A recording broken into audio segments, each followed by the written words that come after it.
Line गई थी, सूरज की तरह चमकना है तो सूरज की तरह तपना भी पड़ेगा। और ये जो 2 साल आगे आने वाले आपके पास में 11th 12th के साथ फाउंडेशन, 11th और 12th के साथ साथ केवल 11th 12th पर्याप्त नहीं है, 11th और 12th के साथ हमें क्या करना है, फाउंडेशन की तैयारी करनी है। जैसे आप 12th क्लास पास कर लेंगे, 12th में होंगे, उस समय आप नीट और जेईई का एग्जाम देंगे, और जब वो एग्जाम आप देंगे तो आपका एक बहुत सुनहरा भविष्य, वो स्टेथोस्कोप आपका इंतजार कर रहा है। बस जरूरत है तो उसे पहनने की, और उसको पहनाने तक की जो मंजिल है वो इस संस्कार वैली स्कूल से शुरू होती है। और आपने आज उस नींव की पत्थर रख दिया, जो नींव आपने दी अपने सपनों को, उसका पत्थर रख दिया। अब जरूरत है तो अपना वक्त देने की, डेडिकेशन देने की। ये पूरा का पूरा स्टाफ तैयार है आपके सपनों को साकार करने के लिए। बस ये जो भी स्टाफ है, इनके साथ कंधे से कंधा मिला के काम कीजिए, हाथ से हाथ मिला के काम कीजिए। और मेरा जी के नेतृत्व में जो जुझारू स्टाफ आज सीकर और बाहर से आया है, वो स्टाफ आपके उज्जवल भविष्य के लिए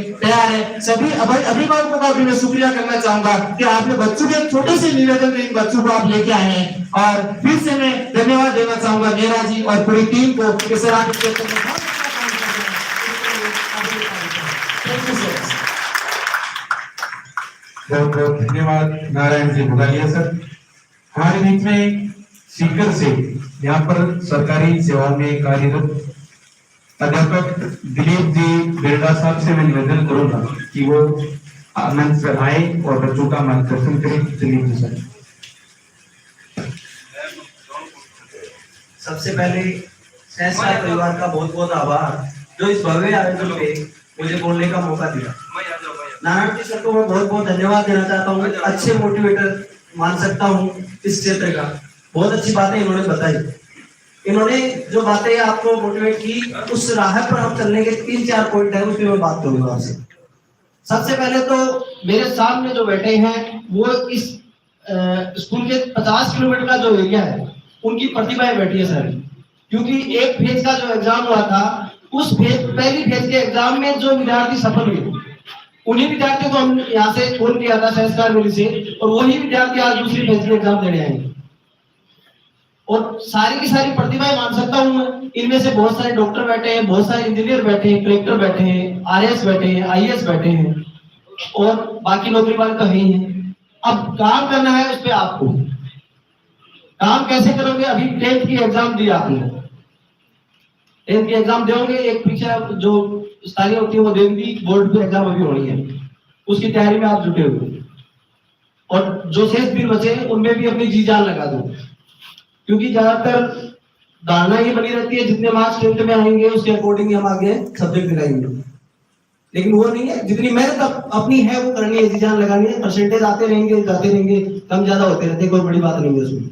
उसके बाद आपको सोचना है आप इस मुकाम पे खड़े हो कि आपको क्या बनना, आपने जो सपने सजोए हैं उसके आधार पे आपको सब्जेक्ट लेने हैं। 10th कर ली, उसके बाद यही लिख पीटते रहोगे, ठीक है हमको गांव में है, गांव में पढ़ना है, आगे स्कूल में ही, बाहर नहीं भेजेंगे, लड़कियों की लाना रहती है कि नहीं लड़कियों को बाहर कहाँ भेजेंगे। अरे लड़कियां तो बहुत दूर दूर पहुंच चुकी है।